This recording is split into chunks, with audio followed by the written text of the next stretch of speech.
A gunman opened fire at an outlet mall north of Dallas, Texas, Saturday afternoon, leaving 8 people dead and several others injured, ranging in age from 5 to 61. Authorities say the alleged gunman died after a confrontation with police. According to the Gun Violence Archive, this tragedy marks the 199th mass shooting so far this year in the U.S.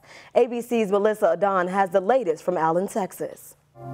Governor Greg Abbott attending a vigil in Allen, Texas on Sunday as the community gathered to mourn the 8 lives lost when a gunman opened fire at an outlet mall. The victims range in age from 5 to 61. Among those victims, 20-year-old Christian LaCour. His sister tells ABC he worked at the mall. Investigators are reviewing this graphic video that shows the gunman stepping out of a car and opening fire on people on the sidewalk at the Allen Premium Outlets north of Dallas Saturday afternoon. We got shots fired at the mall.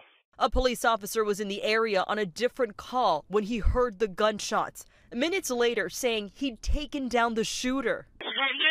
Quatina Ely says she sheltered in a fitting room, the gunman firing at her parents, who survived. They began to run and they both fell to the ground. Maybe he thought that he had shot them, so he turned the gun and began shooting in the other direction where there were a lot of people. Former Army officer Stephen Spainhour says his son works at the mall. He says he was at the scene within minutes and tells ABC's Matt Gutman he called 911. I was on the operator. I was counting bodies, and I told her I've got 7 bodies. I need 7 ambulances, and she's like, "What? I don't know if we have that many." And what was the state of this little boy? You said he was about 4 years old? Yeah, he's 4 or 5, and he was underneath some of the adults. They fell on top of him. He managed to get out, and he was covered in blood, so I got him to a safe spot so I could get him out first. The suspected shooter has been identified as 33-year-old Mauricio Garcia. Investigators have searched his home in Dallas. We believe at this point that the shooter acted alone.